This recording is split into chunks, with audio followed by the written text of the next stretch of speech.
क्षेत्र में अतिक्रमण, नेपाल में चीनी सेना की घुसपैठ, नेपाल की जमीन पर चीन ने किया कब्जा, जगह ने फेंका दोस्ती वाला जाल। नेपाल में चीनी सेना की घुसपैठ की रिपोर्ट के बीच ड्रैगन ने फेंका दोस्ती वाला जाल। चीन ने एक बार फिर नेपाल को मोहने के लिए बड़ी बड़ी बातें की हैं।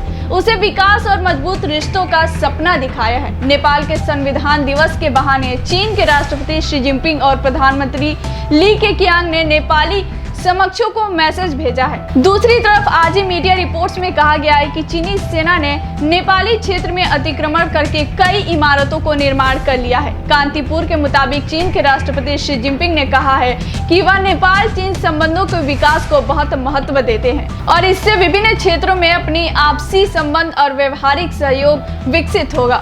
उन्होंने रविवार को संविधान दिवस के अवसर पर अपने समक्ष विद्या देवी भंडारी को एक बधाई संदेश भेजकर ये बातें कही।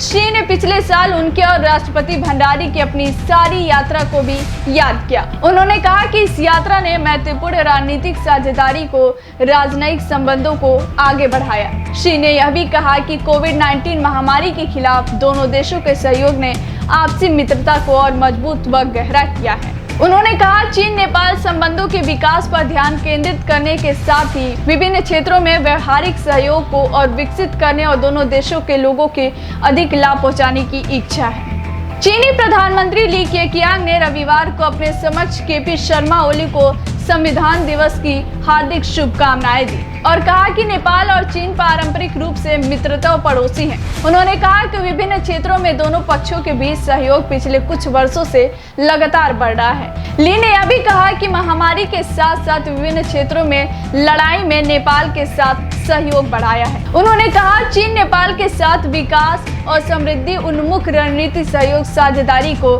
गहरा करना चाहता है। इस बीच मीडिया रिपोर्ट्स में बताया गया है कि नेपाल के हुम्ला जिले में चीनी सेना ने जमीन पर कब्जा करके वहां 9 इमारतों का निर्माण कर लिया है। हुम्ला जिले के नामक्खा गांव में चीन ने न सिर्फ इमारतों का निर्माण किया बल्कि अब वहां नेपाली नागरिकों को जाने से रोक रहा है। गांव पालिका के अध्यक्ष विष्णु बहादुर लामा सीमावर्ती क्षेत्र में घुस गए तो वे अतिक्रमण देखकर हैरान रह गए। उन्होंने बताया कि लिमी गांव के लाचा क्षेत्र में चीनी सेना ने इन इमारतों का निर्माण लगभग पूरा कर लिया है। आपको बता दें कि चीनी सैनिकों ने सीमा के 1 किलोमीटर अंदर आकर इन भवनों का निर्माण किया है।